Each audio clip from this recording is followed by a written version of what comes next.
नमस्कार दोस्तों, स्वागत करती हूँ आपका। किसी गांव में 3 मित्र रहते थे। गुरुजी, पुरोहित जी और मिश्रा जी। ये तीनों एक भजन मंडली के संस्थापक सदस्य थे और तीनों लोग एक दूसरे के अच्छे मित्र थे। जहाँ भी भजन कीर्तन होता, लोग इन्हीं की भजन मंडली का प्रोग्राम रखते थे। इसी बीच गुरुजी 3 महीनों के लिए गांव से बाहर गए थे और काम होने के बाद आज वो वापस अपने घर लौटे थे। और जब शाम हुई तो गुरुजी अपनी मंडली के सदस्यों से मिलने चल पड़े और उन्हें पता लगा कि उनके बीच पुरोहित जी नहीं थे। पुरोहित जी को ना पाकर गुरुजी ने मिश्रा जी से उनके बारे में पूछा। मिश्रा जी ने बताया कि अब वो वृद्धा आश्रम में रह रहे हैं। फिर गुरुजी ने पूछा, ये सब कैसे हो गया? उनकी पत्नी कहाँ चली गई? फिर मिश्रा जी ने कहा, पिछले महीने उनकी पत्नी का देहांत हो गया था और उसके बाद से वे एकदम टूट गए थे। बहुत दिन से वो नहीं आ रहे थे, तो मैं उनका हाल जानने के लिए उनके घर गया तो पता चला कि उनका फ्लैट बिक चुका है और वे अब वृद्धा आश्रम में रहते हैं। ये जानकर मैं उनसे मिलने वृद्धा आश्रम गया। उनकी हालत बहुत ही दयनीय है, अतः मुझे उनकी स्थिति का वास्तविक कारण ज्ञात नहीं हो पाया। ये सब जानकर गुरुजी बहुत दुखी हुए। अगले दिन गुरुजी उनसे मिलने वृद्धा आश्रम गए। अंदर जाते ही एक बेड पर चिंतित अवस्था में उन्हें पुरोहित जी दिख गए। गुरुजी उनके पास गए। गुरुजी को देख पुरोहित जी का सब्र का बांध टूट गया और वे उनसे लिपटकर एक बच्चे की तरह रोने लगे।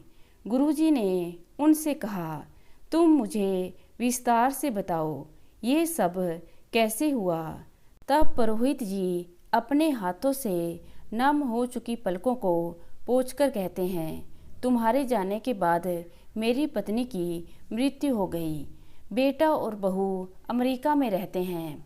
रिटायरमेंट के बाद पेंशन से इतना मिल जाता था कि कोई कठिनाई नहीं थी। बहू बेटा अमेरिका से आए और पत्नी की क्रियाक्रम तक रुक गए। उनका व्यवहार अच्छा था। उन्होंने मुझे इस बात के लिए मना लिया कि मैं भी उनके साथ अमेरिका चलकर रहूं और फ्लैट को यह कहकर बिकवा दिया कि जब यहाँ रहना ही नहीं है तो ये फ्लैट किस काम का। फिर बेटा जो कहता गया मैं करता गया। फिर अमेरिका जाने का दिन भी आ गया।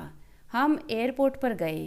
फिर वह यह कहकर अंदर चले गए कि मेरे वीज़ा में टेक्निकल इशू है, उसे सुधारना है। साथ में मेरा बैग और मोबाइल भी लेते गए। मैं दिन भर बैठा उनका इंतज़ार करता रहा। दोपहर से जब शाम हो गई तो वहाँ खड़े कांस्टेबल ने मुझसे पूछा, बाबा आप यहाँ किसका इंतज़ार कर रहे हैं? मैंने कहा, मुझे अमेरिका की फ़्लाइट पकड़नी है। फिर उसने पूछा, आपके पास टिकट है? मैंने उसे टिकट का जेरोक्स दिखाया। कागज़ देखते ही उसने मुझे बताया कि ये फ़्लाइट तो 3 घंटे पहले निकल चुकी है, आप अपने घर चाहिए। फिर मैं किसी तरह अपनी बिल्डिंग में पहुंचा। मेरे फ्लैट पर नए मालिक का ताला लटक रहा था। फिर मैं अपने पड़ोसी के घर गया। सारी बातें सुनकर उसने मुझे बहुत खरी खोटी सुनाई और कहा कि तुमने अपने हाथ से अपना हाथ काट लिया है। अब तुम्हारे पास केवल वृद्धा आश्रम जाने का विकल्प बचा है। तब से यहीं पर हूँ। लगता है यह मेरे पिछले जन्म के पाप का भुगतान है। आज मैं एक रोटी के लिए भी भारी हो गया हूँ। फिर गुरुजी ने कहा, भाई देखो, मनुष्य को जीवन में 4 प्रकार की रोटी मिलती है। इंसान को उन सब का सम्मान करना चाहिए और आभारी होना चाहिए।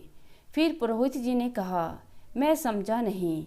गुरुजी बोले, मैं भगवान से हमेशा प्रार्थना करता था कि हे ईश्वर, मुझ पर इतनी कृपा करना कि मुझे तीसरी रोटी से वंचित ना होना पड़े।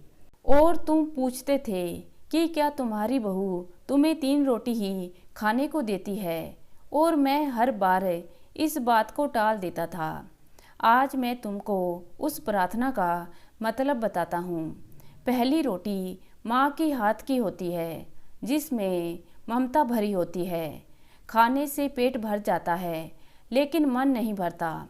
दूसरी रोटी पत्नी की हाथ की होती है, जिसमें परस्पर प्रेम समर्पण होता है। उससे पेट भरता है और मन भी तृप्त होता है।